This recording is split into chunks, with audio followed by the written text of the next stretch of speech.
ваши. Одам на другиот дел за тоа што е ПХВ програмата всушност. ПХВ програмата е програма наменета за млади повеќе од 20 години. Преку нејзе се случуваат многу работи за сите тие што присуствуваат, но и за тие што не се дел од програмата. Тоа значи дека се случува менување на дневна рутина, активности во заедницата, сето ова течеше преку разни облуки и младите правеа многу проекти. Зборувам пред корона, така се случуваше ПХВ програмата. Тие се обучуваат да работат во заедница и на годишно ниво имаше по 150 проекти. Па стануваше збор за разни проекти, не знам. Од уметнички работилници, од учење јазици, од градење на нови живеалишта, од посета на лица, пример, од трето доба и така натаму. Сега што се случува поради короната, ПХВ премина во друг модел, тоа е во ова што сега сте вие, тоа е во онлайн модел, тоа е со цел да се заштитите вие, но и сите волонтери, но и сите луѓе преку кои беа вклучени во проектите. Така да ние одлучивме да биде онлайн, со тоа што имаме тим од инструктори кои се дел од ПХВ програмата и тие се од различни експертизи. Па тие ќе одржуваат предавања секој четврток од 18 часот. До сега имаше разни теми, зборувавме за вредности, зборувавме за во психологија, зборувавме нешто за екопрва помош, остануваат и многу други интересни теми. Една од тие теми е таа што денес ние ќе ја зборуваме, а тоа е баш убав ден, денес е денот на планетата Земја. Така да многу е добро да зборуваме за човечкиот импакт врз животната средина и врз планетата воопшто. Ова работилница ќе ја води Арџина. Арџина е, мислам дека добра моја пријателка, таа е многу паметен човек, таа е магистар на науки по животна средина, инженер за менаџмент на човечки ресурси, пред се еколог и над се ПХВ инструктор. Така да мило ми е Джина, се надевам добро и точно те представив и мислам дека нема погоден човек од тебе за да го представиш ова на нас. Така да едва чекам и повели. Фала многу, Муамет, многу ми значи сето ова што го каже и секако дека сме пријатели. Фала ви многу на сите што сте денес со нас. Ми представува задоволство. Како што веќе ме представи Мухамед, ја не би додала нешто друго, освен дека сум среќно дете на преубави два родители, среќна жена на супер маж и мајка на 8 месечно бебенце.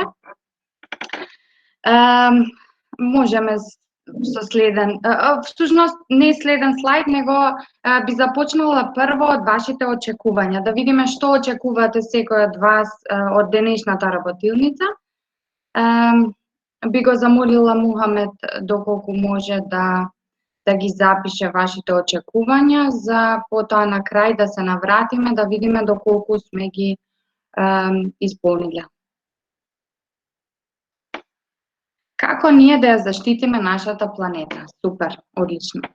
Убаво поминавме, одлично.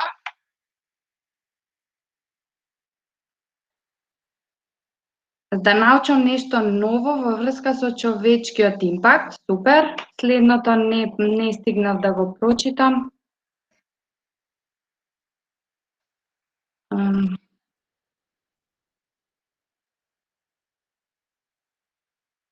Имаме рака крената.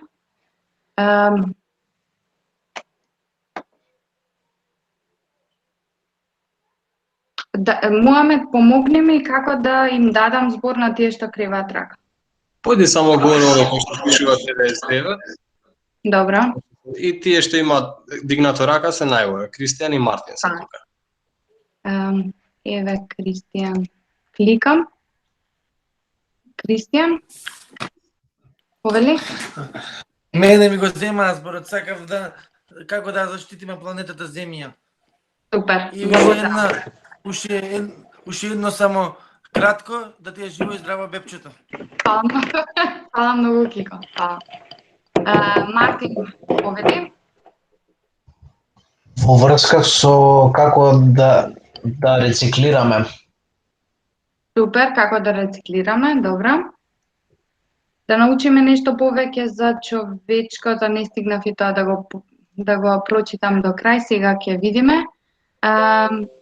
ново нешто за човечкиот импакт, како да делуваме позитивно на планетата, на кој начин човекот може да влијае позитивно, а на кој начин негативно врз животната средина.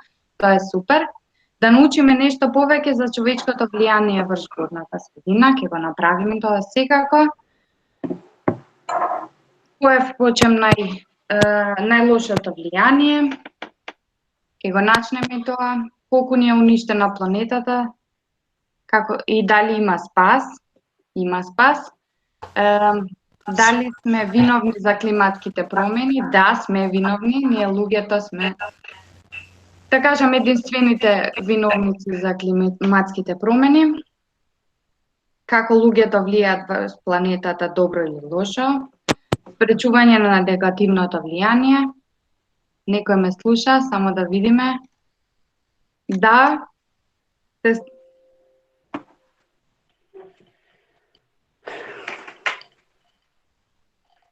што можеме да направиме во врска со загадувањето?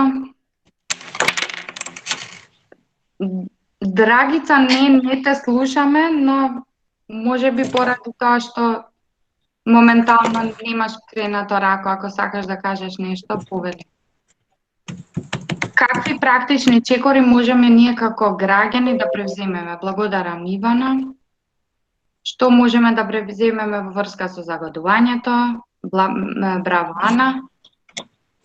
Предлог решение за загадување од пластика. Добро.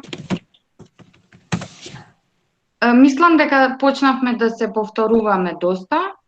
Подигање на свеста, тоа е супер. Благодарам, Сергеј.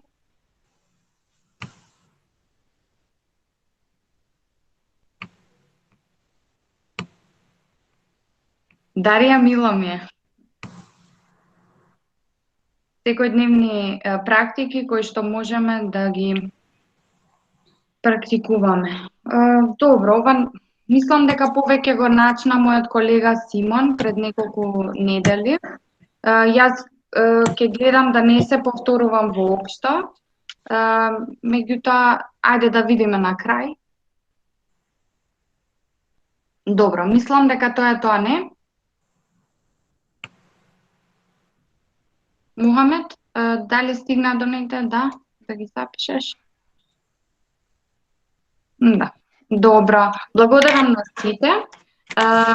Сега ќе преминеме на следниот слайд, Мухамед, да видиме кои се моите цели за оваа работилница. Благодарам.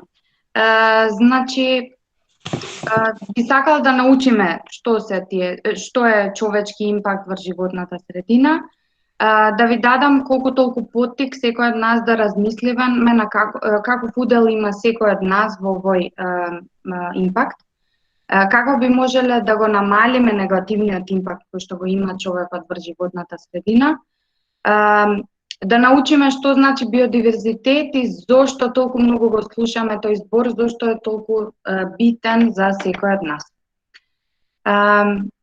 Те молам следниот слайд, Мухамед. Добро. Значи, како што гледаме, имаме позитивен и негативен импакт, но да започнеме од зборот импакт, веќе сите, верувам, знаете дека доколку би можеле со еден збор тоа да го објасниме што значи, тоа би било влијание. Тој збор би значило влијание. Всушност, зборот импакт е влијание. Ние луѓето имаме позитивен и негативен импакт врз животната средина. Ајде прво да го видиме позитивниот импакт што го имаме. Првото би рекла е генетско инженерство, клонирање на загрозени популации, заштита и размножување на загрозени видови во контролирани услови, заштита на нивниот хабитат, помага за некои видови да не се истребат. И тоа неколку само, не е можно ова да се направи за сите видови. Лекови за болести, ова е self-explanatory, мислам го разбирате зошто е позитивен импакт. Креирање на одржливи заедници, од конзервација на ресурси до купување на локални производи. Сега спомнав локални производи, би сакала да чујам мислење од вас зошто треба да купуваме локални производи, зошто како тоа е поврзано со животната средина. Дали некој би можел да ми каже? Одма добро.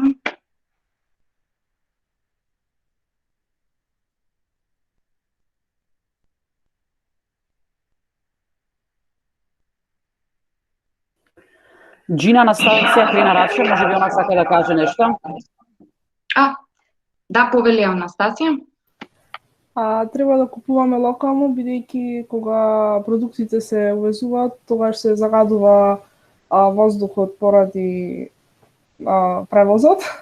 Така е. Исто така на тој начин ние самите ќе ја помогнеме нашата економија. Така е. Благодарам. Точно. Кристијан, повели? Сакам да се надоврзам на Анастасија.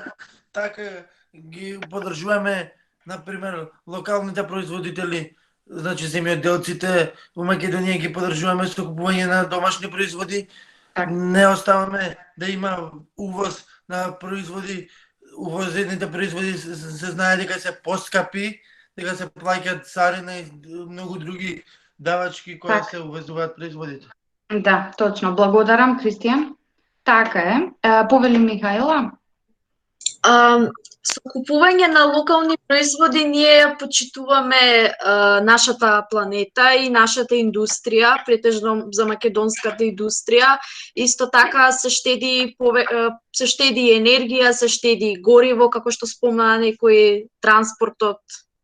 Да. Да, така е. Сето тоа што го кажавте вие, за животната средина допринесуваме со тоа што не се троши гориво за транспорт додека стигне кај нас. Локалните производи, локалните фарми се најчесто мали фарми кои што всушност и произведуваат и по здрава храна за секој од нас и можноста за не само што поминува долго време додека стигне продуктот кај секој од нас, него тие продукти кои што ги растат кај нас, малите фарми, се и текако поквалитетни и знаеме од прилика доколку прашаме каде се израснати, знаеме какви производи да очекуваме, додека производите кои што се увозени, всушност не знаеме ние што консумираме, во какви почви тие се израснати и колку навистина се тие здрави. Добро, да продолжиме. Следната точка ни е пошумување и тоа пошумување со автохтони видови. Повторно имам прашање за вас, зошто е битно да пошумуваме со автохтони видови на дрвја? Дали знаеме всушност што значи автохтони видови на дрвја? Автохтони видови на дрвја се видови на дрвја кои што растат во условите кај нас. Автохтоно дрво и други растенија се тие кои што се навикнати да растат во условите кои што ги има нашата држава, нашиот регион. Сега, дали некој би знаел да ми каже зошто е битно такви видови да... Добро, изгледа... Добро. Значи, битно е да настанува пошумување со автохтони видови, заради тоа што како прво, автохтоните видови се навикнати на сите услови, еколошки услови кои што ги имаме кај нас. Другото е што другите животни, инсекти и други се живо што се наоѓа околу дрвјата, се навикнати да функционираат со тие дрва и во тие дрвја. Доколку ние би саделе дрвја кои што не се автохтони, како прво не знаеме колку време би им требало на нив да се навикнат во условите на еколошките услови кај нас и како второ не знаеме како другите организми кои што зависат од нив би реагирале на тој вид на дрво. Освен тоа, многу е голем ризикот да дрвото кое што би го засадиле, што не е од кај нас, да кажеме би засадиле некое дрво кое што е навикнато да расте, не знам, во Канада, може токму тој вид на дрво да направи многу голема штета на нашите дрвја во тој регион каде што би ги засадиле. Да, Сергеј напишал влијае врз флората на животната средина, секако.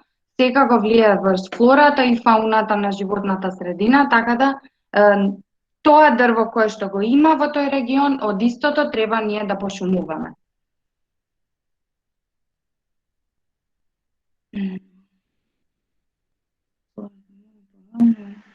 Добро, значи разбравме по вашите коментари, гледам дека разбравме зошто треба автохтони видови на дрвја да се садат.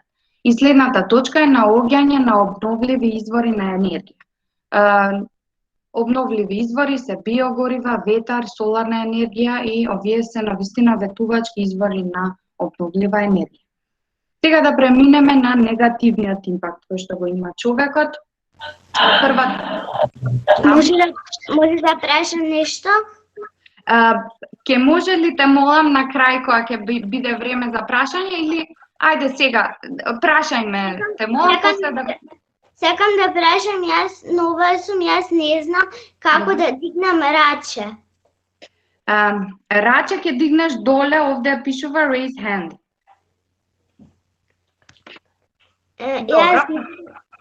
Raise hand. Од десната страна, мислам, да? Добро, вака сега, почнуваме со првата точка, губење на биодиверзитет. Ке се навратиме на оваа тема, е многу мощна битна. Второто е експлозија на популација или population explosion, што би дошло на англиски. Тоа е растот на човечката популација, ги зголемува потребите од природни ресурси, потребата е преголема за можноста на природата за да ги обезбеди.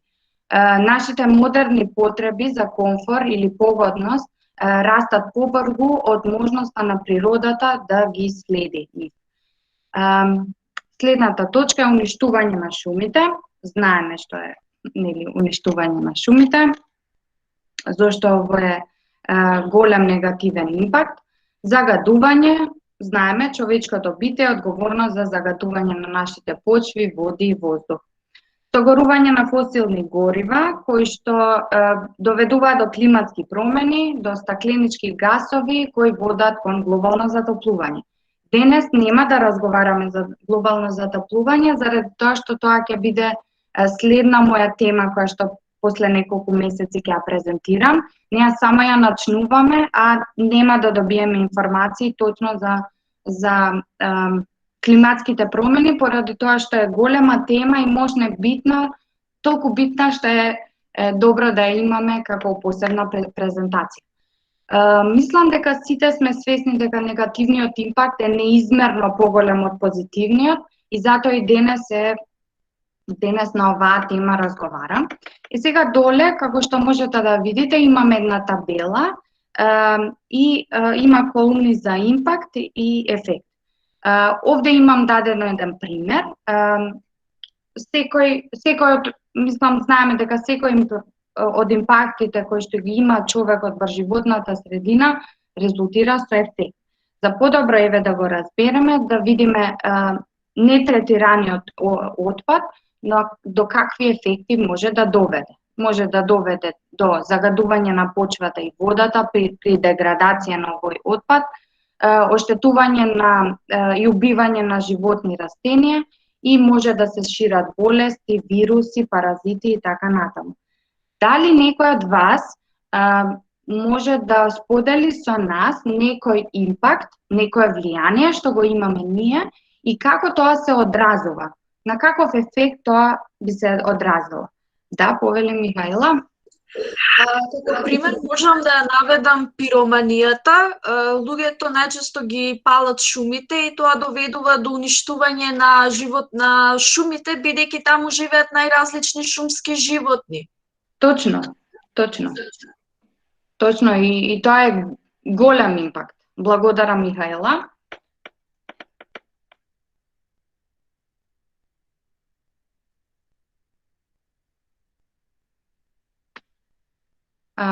Добро, дали на некој друг му текнува некој импакт кој што ние го имаме? Да.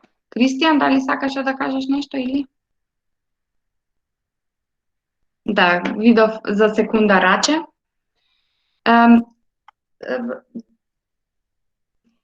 Само малку да видам. Не, добро, нема ни коментари, во ред. Значи, за да ви олеснам, Слободанка, да, повели.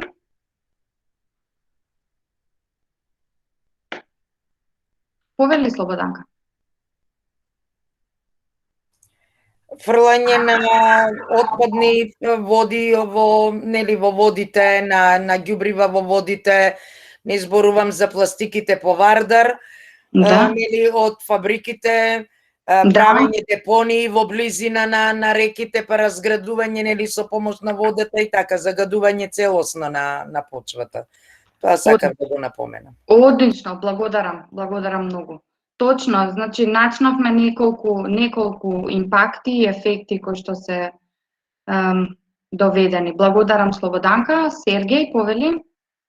Па мислам дека риболовот и самото тоа фармирање кој што постои, со што пример би намалила самата неправилно соразвивање на разни некои организми како што се бактерии, вируси и самите животни првин, а потоа и самите, да кажеме, нивно намалување на самиот вид на риба кој што се лови или животно кој што се заложува и за тоа.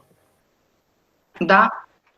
Многу битен ефект е ова и ќе видиме подоцна зошто.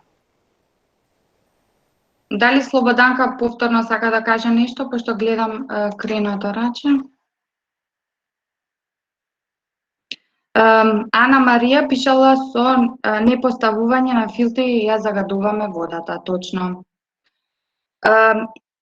Сите се супер примери, значи дека свативме што значи импакт и до какви ефекти доаѓа.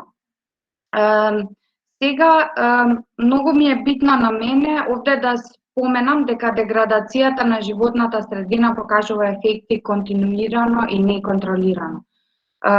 Човекот се уште не е потполно свесен на каков начин природата ќе ни одговори за цел тој импакт што до сега го има направено. Сакам да назначам еден многу битен пример, особено периодов, а тоа е зоонозни болести. Тие се болести кои што се предизвикани од микроби кои се шират преку животните и луѓето. Мухамед, те молам, ќе можеш ли да го смениш слайдот? Значи, еден од ефектите од човековиот импакт во деструкција на животната средина е и појавата на инфективни зоонозни болести и една од тие болести е COVID-19. Еден од ефектите од човечкиот, ова е само еден од ваквите болести, значи во другите коронавируси со кои што беше загрозено човековото здравје во пред неколку години беа SARS, MERS-CoV, како и Ебола. Тие исто така се пронајдени кај лилијаци. Лилијаците често пати се пристаниште на вируси и нечистоти поради тоа што они имаат физиологијата нивна и нивниот имун систем може да креираат идеални услови за вирусот да се множи. Појавувањето на зоонозните заболувања не е изненадувачко поради тоа што околу 60% од сите инфективни болести со кои што човекот се бори се појавени како инфекцијски болести и кај животните и се на повеќе од 300 различни појавени инфекцијски болести од 1940 година се всушност вакви. Зошто доаѓа до вакви болести? Ризикот на појавување на инфективни болести како COVID-19 од животните расте најмногу поради човечкиот импакт во животната средина и мешање на природните и изградените средини. Овде имам направена една мала шема кој што се обидува да објасни процес кој што се случува. Значи, климатските промени го зголемуваат губењето на хабитати на животните и начинот на кој што луѓето ги прават измените на земјиштето. Значи, сечењето на шумите, кои се дом на многу богат биодиверзитет и на живот, за да креираат свој почви за агрокултура, за пастирски почви, потенцијално доведува човекот и овие диви животни да бидат во поблизок контакт кој што претходно не го имале. Претходно овие животни биле изолирани популации и немало начин како да ги заболат луѓето. Губењето на биодиверзитетот исто така е закана на природните извори на храна и животните бараат спас кај местата кај што живеат луѓето. Од другата страна, климатските промени доведуваат и до природни катастрофи кои што значи поплави, суши и така натаму, што го прави човекот во исто време да бара ресурси и тоа ги бара ресурсите во шумите каде што живеат овие диви животни. И на ваков начин се расте можноста да човекот и овие диви животни да се во многу близок контакт. Освен тоа, значи првите случаи кои што се пронајдени на заразени со коронавирусот се случаи на луѓе кои што биле во пазари каде што се продаваат диви животни за храна или за лекови. Таквите пазари се многу голем проблем поради тоа што можноста за вирусите да се распределат е многу голема. Заклучокот е дека од сево ова што ви го зборувам за инфективните болести кои што доаѓаат од животинскиот свет е дека долго време ние правиме штета на природата. Директната штета е деструкцијата на животната средина е евидентна веќе долго време. Сега само ние ја добиваме колатералната штета и овде се вклучуваат и секундарни ефекти како што се овие инфекцијски болести што ги објаснив. Ова е зошто кажав дека ефектот кој што се прави толку е голема загубата што ја доведува човекот, што не можеме да ја замислиме, не можеме да знаеме во иднина какви се проблеми ќе ни излезат, на каков се начин ќе ни изреагира природата заради нашиот импакт.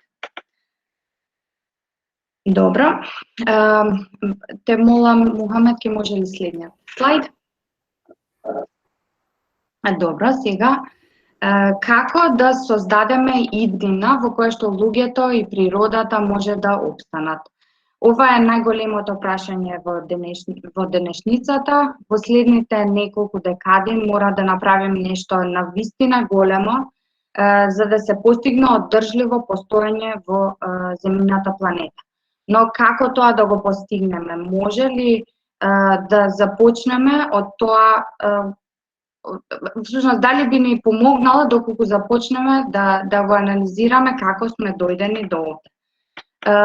Гледаме овде праисториски луѓе, значи пред 20.000 години човечкото битие се состоело од помалку од милион луѓе во целата планета и живееле со ресурсите кои што им биле дадени во тој момент во тие простори каде што они се наоѓале. И тие функционирале во баланс, во комплетен баланс со природата. Стратегија која што како теорија би можела да функционира вечно. Но подоцна човекот почнал да го користи својот ум и се обидел да ја смени оваа реалност и научил како да го скроти дивото за да добие повеќе од животната средина. Човечката популација почнала да расте, а со неа растели потребите од животната средина. И секогаш кога се појавувал проблем, човекот го решавал преку промена на површината на на нашата земјина ток. Во овој момент толку многу сме смениле во светот, што научниците решија дека сме влезени во нова фаза на екзистенција, тоа е антропоцен, можеме да кажеме како век на човекот. Ке те замолам, Мухамед, да го смени слайдот. Вака, сега овде можете да видите еден геолошки календар. Да направиме една кратка анализа од геолошка гледна точка. Геолошкото време календар долг 4 милиарди години, распореден е во еони, ери, периоди, епохи и векови, кои се базираат на многу големи промени што се случуваат во земјината кора. Тие промени може да се видат во слоевите на карпите на нашиот свет, на нашата земја. Например, геолошката епоха во која што моментално се наоѓаме се вика Холоцен и е распореден во последните 11.700 години. Значи, за еден период на време да се смета за епоха, треба работите многу да се сменат. Според извештај, неодамен извештај на геолози,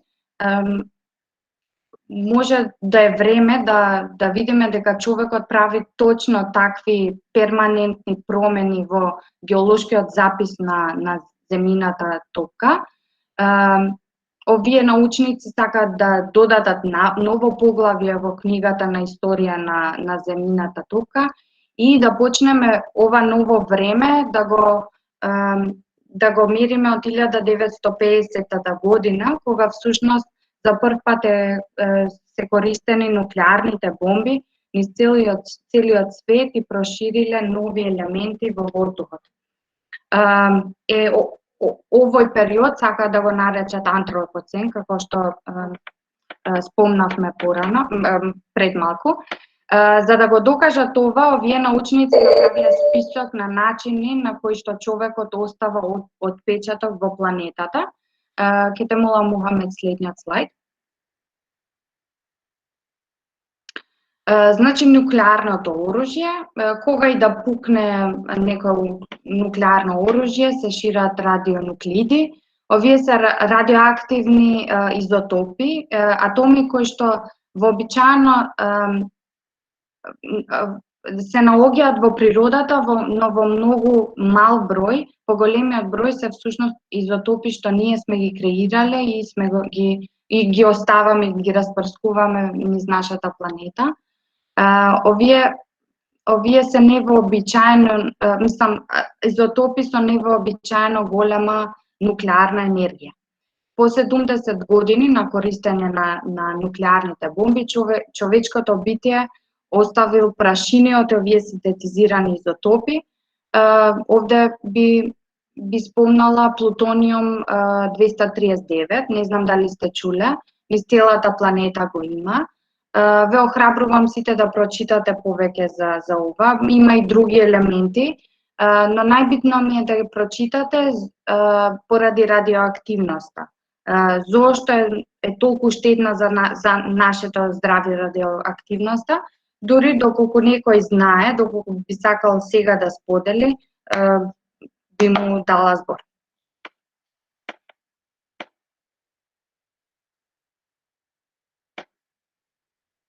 Добро.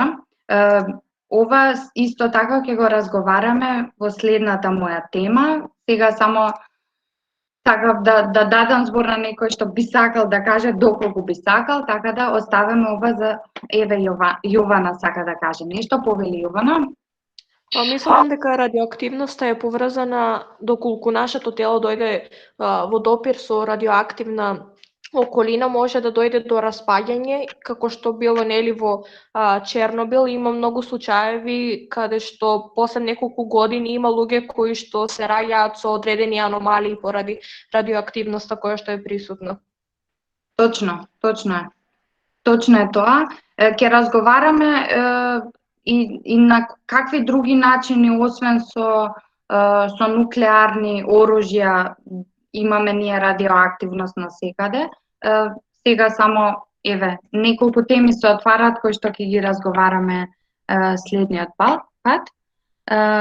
Ана Марија ни пишува колку што имам истражена радиоактивноста ја менува содржината на клетките и ткивата, го нарушува нивното правилно функционирање и тоа е точно.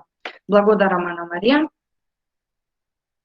Добро, преминуваме на фосилните горива. Друг трак во антропоцен се фосилните горива. Тие се испуштаат како резултат на горење на јаглен и масло, како што знаеме, и така прават многу штети на животната средина. Тоа што ги интересира геолозите е концентрацијата на карбон кој што тие ја создаваат. Горењето на јаглени масла испушта тони на CO2 и не само тоа, со испуштање на толку голема количина на CO2 всушност во природата се намалува количината на природен изотоп на јаглерод, а тоа е C13. Би било супер доколку би можеле да погледнете, да прочитате на интернет зошто е тој изотоп битен за нашата животна средина и за природата. И внесување на нови материјали. Нови материјали се материјали кои што порано не постоеле во животната средина, а сега и како ги имаме. Што ова дава уште еден аргумент за антропоцен. Чистиот елементарен алуминиум е еден пример за вакви нови материјали. Ние сме го произвеле до сега до 500 милиони тони. Сегде каде што користат ножеви, вилушки и лажици го има ова, значи тоа е тој елементарен алуминиум за кој што разговарам. Следниот елемент ова материјал што би го спомнала е бетонот. Во последните 20 години се произведени 2,5 милиарди тони на бетон, што значи дека од кога постои човекот се е креиран толку голем број на бетон, што доколку би наполниле секој метар квадратен на земјината кора, би се покрил со бетон. И тоа е веќе премногу, а нема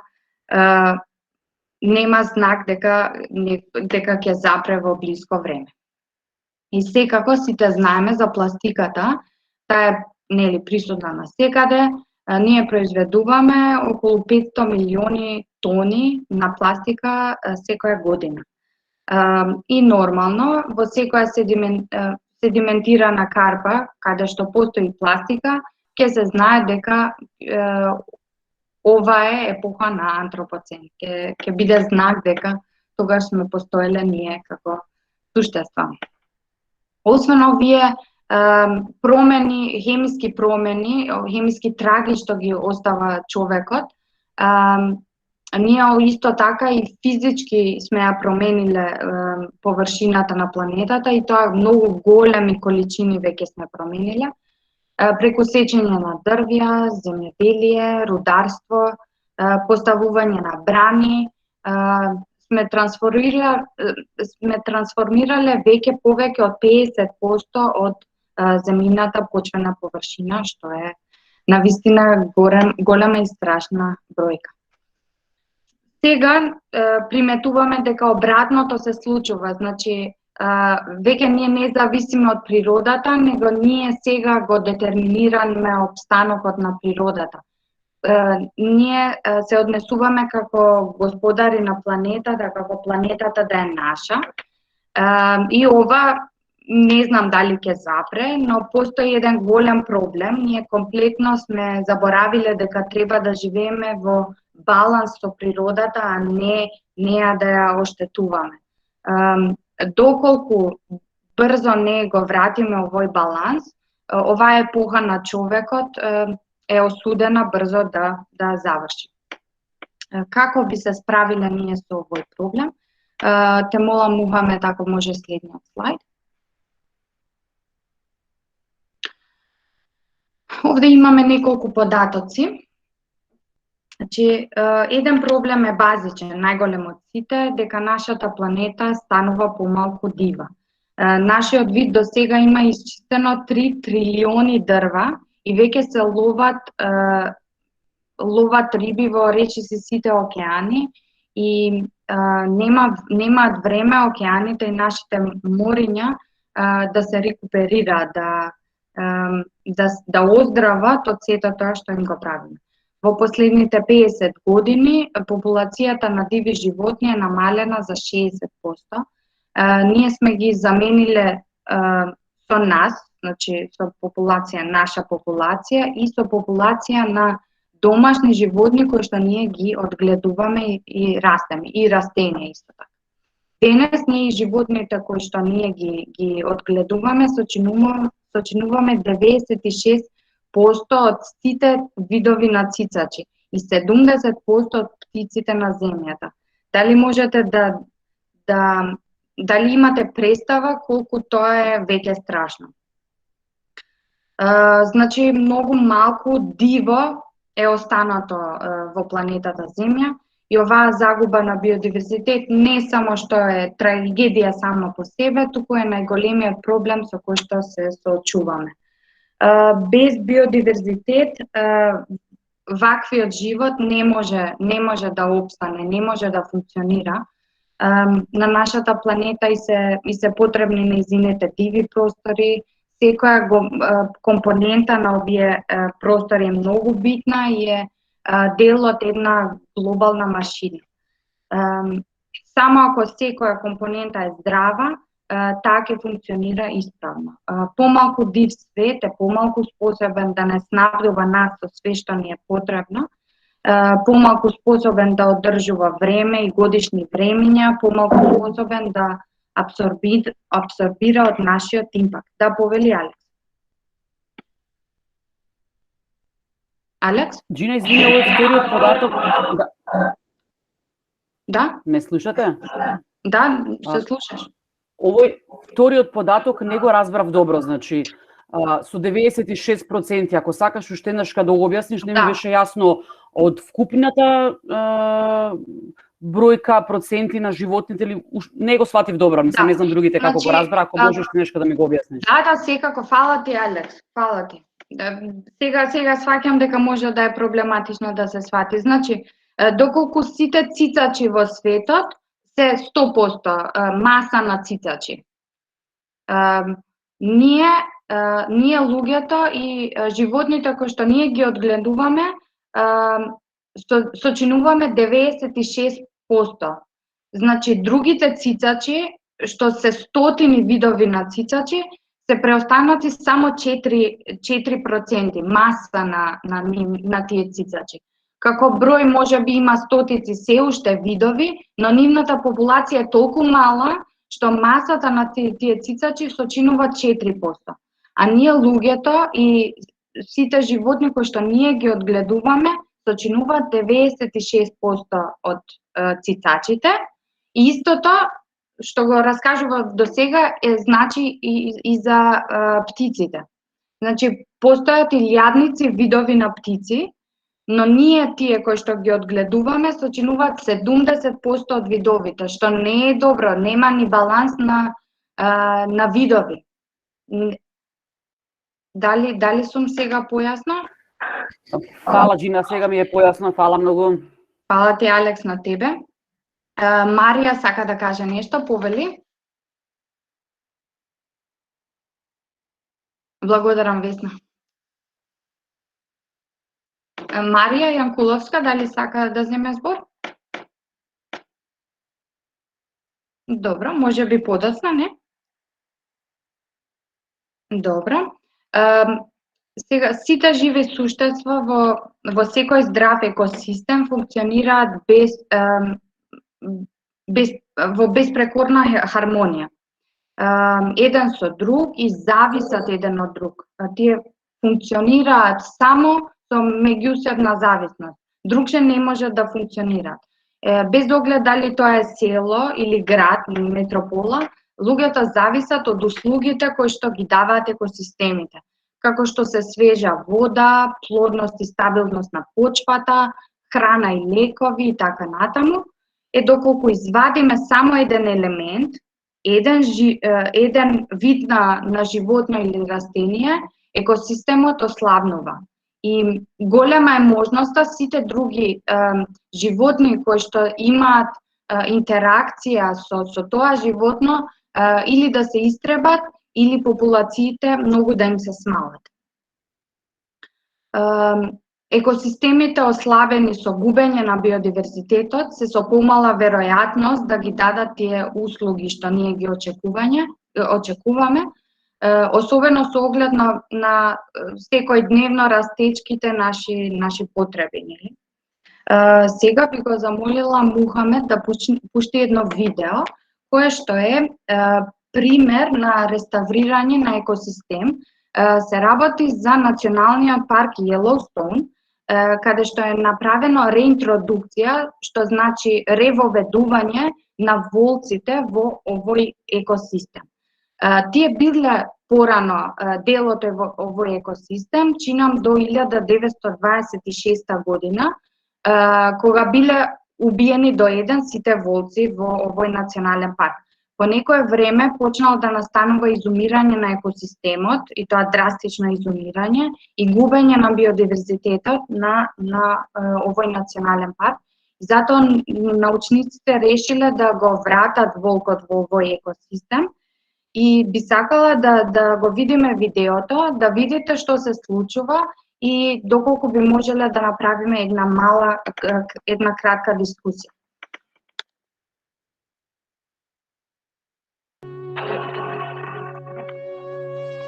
One of the most exciting scientific findings of the past half century has been the discovery of widespread trophic cascades. A trophic cascade is an ecological process which starts at the top of the food chain and tumbles all the way down to the bottom.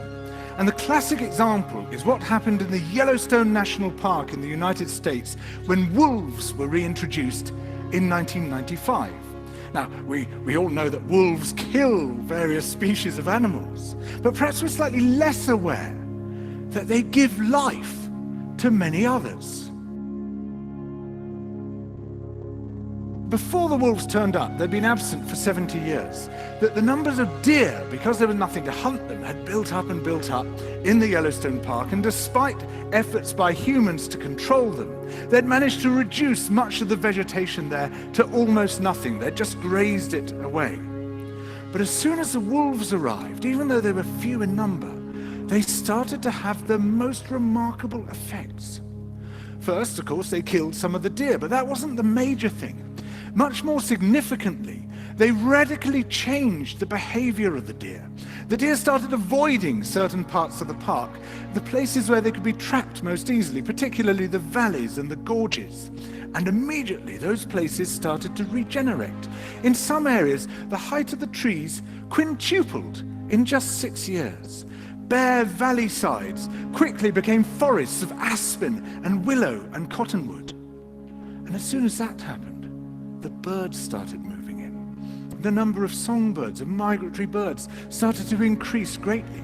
The number of beavers started to increase because beavers like to eat the trees. And beavers, like wolves, are ecosystem engineers. They create niches for other species. And the dams they built in the rivers provided habitats for otters and muskrats and ducks and fish and reptiles and amphibians. The wolves killed coyotes, and as a result of that, the number of rabbits and mice began to rise, which meant more hawks, more weasels, more foxes, more badgers. Ravens and bald eagles came down to feed on the carrion that the wolves had left. Bears fed on it too, and their population began to rise as well, partly also because there were more berries growing on the regenerating shrubs.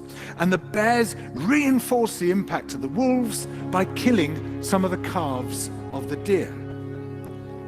But here's where it gets really interesting.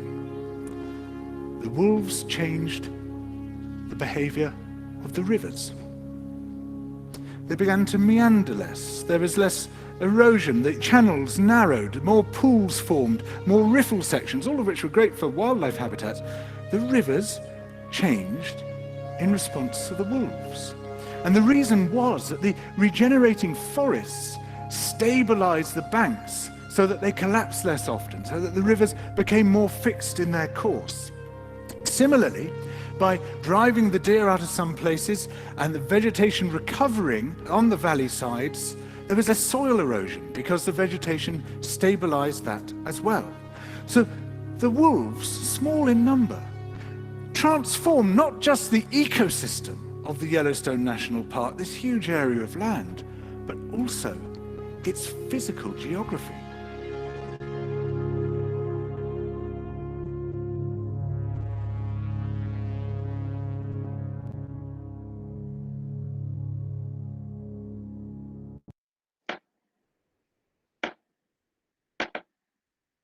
Се надевам би се допадна. Гледате како тоа е низа на процеси кои што се случуваат. Еден вид, само една промена се враќа биодиверзитетот на целиот екосистем. Прекрасно видео, кратко и толку јасно. Мило ми, Алекс. Добро, се надевам го свативме видеото. Доколку имате прашања во врска со видеото или што било до сега кажано, ве молам, пишете ми после презентацијата, дали некој сака да каже нешто. Се уште е крената раката на Марија Јанкуловска, верувам по грешка, не? Тина Крстевска, повели? Не ја видовте вие. За коронавирусот, така? Да. Добро. Од една страна, ако смеам да кажам нешто за ковид, колку што знам, ковидот е едностранен зоонозен вирус, кој од животните не може да се пренесе на нас, но можеме ние да ги заразиме животните кои се доволно имуни на него. А меѓу луѓето можеме ние, бидејќи тој вирус се мутира, ние можеме да се заразиме едни со други и тоа е најстрашното и затоа според мене тоа е чистка на човечкиот вид, биолошка војна. За да може да се направи еден баланс помеѓу луѓето и животинскиот свет. Благодарам, јас го прочитав додека идеше видеото. Дали ќе може за ова ние приватно да разговараме? Значи, би била отворена да разговараме, да ти објаснам зошто, како иде процесот на инфекција и на човекот, како не иде тоа директно, него порано јас кога го објаснив, значи пократко морав да го објаснам, да не навлегувам во биологијата, меѓутоа во принцип тоа што го раскажав држи. Дали ќе ти пречи после презентацијата некој друг ден да поразговараме за ова? Не. Ќе го дискутираме. Те молам, контактираме на Facebook или како било. Многу сакам да правам вакви дискусии. Многу ми се интересни, особено со луѓе што имаат различни мислења од моето. Благодарам. Мислам, се уште учам ветерина, додуша тоа ми е струка и затоа така се наведов во вирусот. Супер. Looking forward to that discussion with you. Добро, продолжуваме. Значи, биодиверзитетот е еднаков со стабилноста. Додека стабилноста е тоа што ни е потребно најмногу. Можеме ли да го вратиме процесот назад? Дали можеме повторно да го направиме див светот? Може би, но со една клучна промена, како што можете да ја видите која е промената. Овој процес, ако продолжи вака, човечката популација ќе престане да расте до крајот на овој век. При инвестирање во едукација и направа на жената, со борење на сиромаштијата, можно е побрзо да стигнеме до пикот, значи врвот на човечката популација. Ова менува све, ни дава шанса да го вратиме балансот со природата, што е најбитниот дел од сето ова. Планот за нашата планета е многу едноставен, намалување на нашиот импакт. И сега нашите напори би рекла дека треба да се сконцентрираат на 4 цели. Те молам Мухамед да го може следниот слайд да го благодарам. Првото е постепено некористење на фосилни горива и нивна замена со обновливи извори.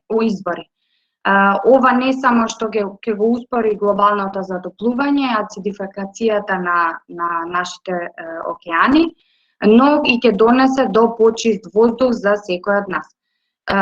Второто нешто што можеме да го направиме е надградба во начинот на продукција на месо и редуцирање на консумацијата на месо.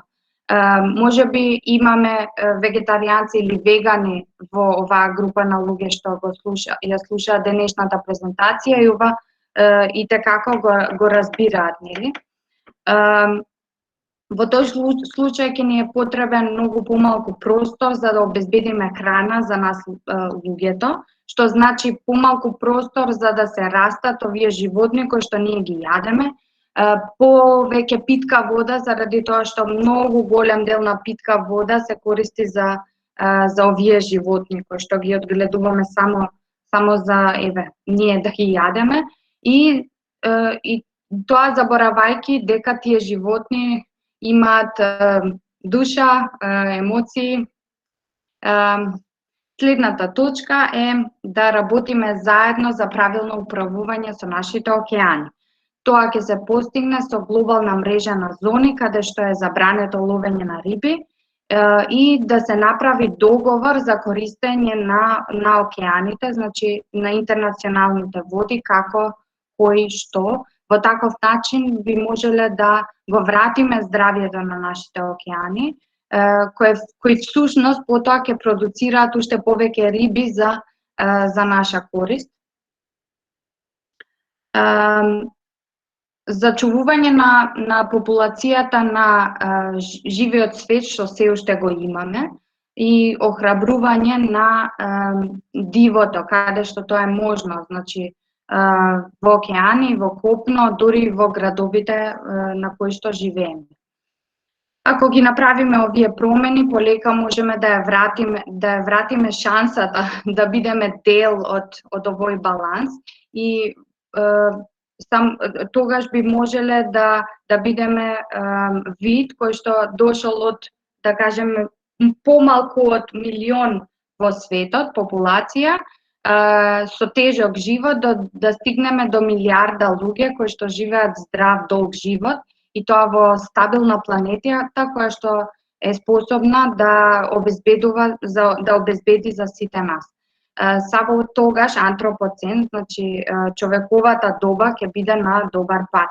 И во тој момент со гордост би можеле да ја викаме наша планета. Сега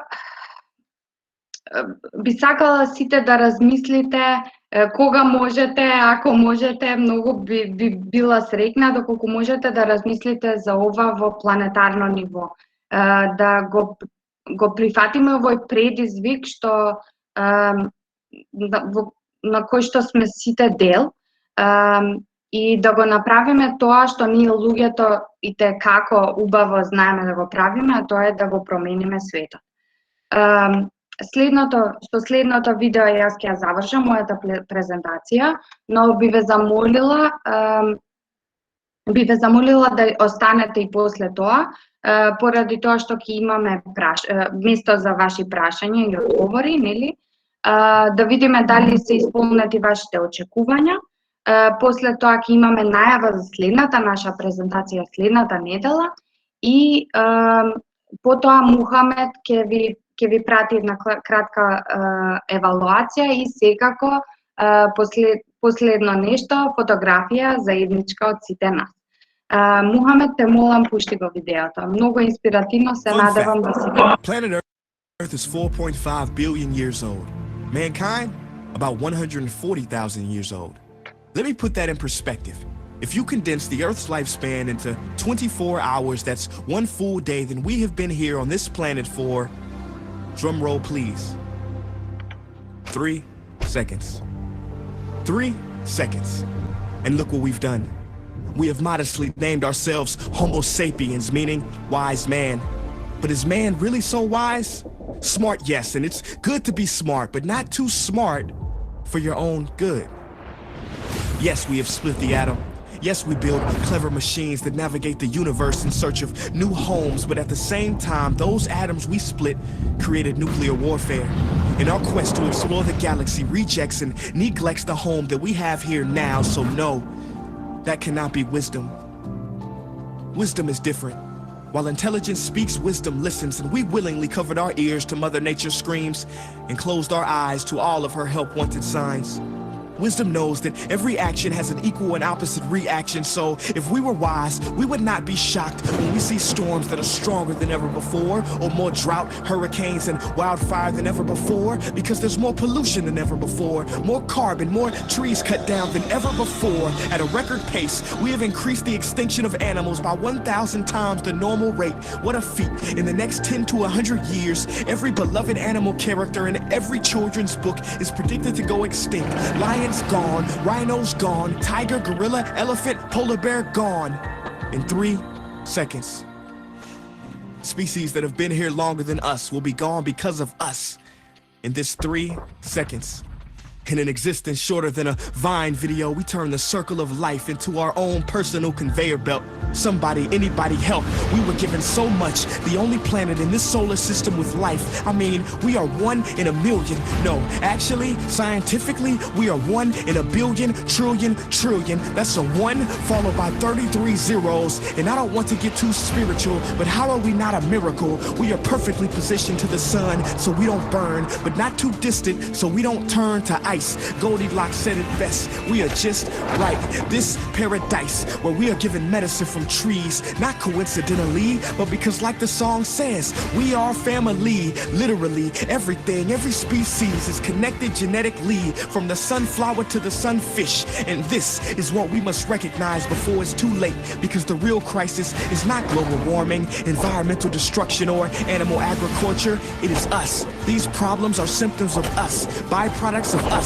Our inner reflection, loss of connection has created this misdirection. We have forgotten that everything contributes to the perfection of Mother Nature. Corporations keep us unaware and disconnected, but they have underestimated our strength. Contrary to popular belief, millions are waking up out of their sleep, seeing our home being taken right up under our feet. We cannot allow our history to be written by the wicked, greedy, and loony. It is our duty to protect Mother Nature from those who refuse to see her beauty. Call me crazy, but I believe we should have the right to eat food that's safe, with ingredients we can pronounce. Drink water that is clean, marvel at trees, breathe air free of toxins. These are natural rights, not things that can be bargained for in Congress. See, they want you to feel powerless, but it has been said that something as small as the flutter of a butterfly's wing can cause a typhoon halfway around the world. Well, when enough people come together, we too will make waves and wash the world into a new era filled with love and connection, freedom for all without oppression. But it is up to you, yes, you watching this behind this screen, to make the effort, because time is of the essence, and only together can we make it to the 4th second.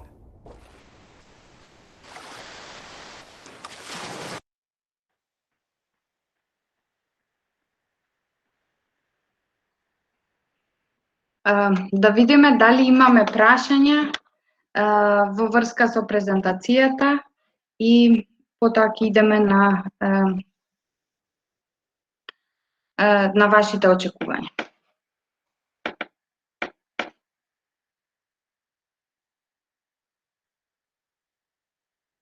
Благодарам, Тина. Тоа сакав да го оставив за на крај, да ви честитам Ден на планетата. Денес е денот на планетата Земја. Не планирано излезе вака, но нели работите се случуваат со причина. Мило ми е, Михаела, што те инспирирало видеото. Благодарам, Алекс. Благодарам. Дали има некој прашање во врска со презентацијата? Да, гледам. Кристијан Марковски, повели. Ја немам прашање, имам само да се заблагодарам за денешната презентација. Беше експедитивна и многу е добра презентацијата, како и секоја презентација до сега. Фала многу, Кристијан. Ти се заблагодарувам во моje име и во име на сите инструктори кои што до сега презентирале. Повели Драгица.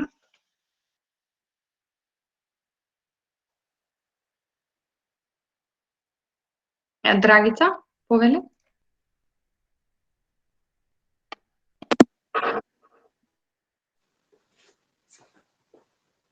Добро, изгледа има проблем технички, не знам. Михаела, ти благодарам. Весна, многу ми е мила. Благодарам Тина. Благодарам Сузана. Ало.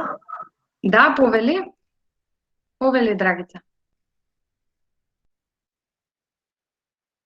Has left the meeting. Изгледа има технички проблеми. Добро, да видиме сега дали не се исполнети вашите очекувања. Како да ја заштитиме нашата планета? Мислам дека начнавме од тоа, мислам дека е ова очекување исполнето. Рециклирање. За рециклирање разговаравте пред неколку недели со Симон. Се надевам дека е јасно, доколку има потреба, можеме следниот пат кога ќе презентирам да повториме нешто за рециклирањето. Да научиме нешто ново за човечкиот импакт. Верувам дека научивме и те како за човечкиот импакт во животната средина. Што можеме да направиме за загадувањето, исто и тоа го покривме.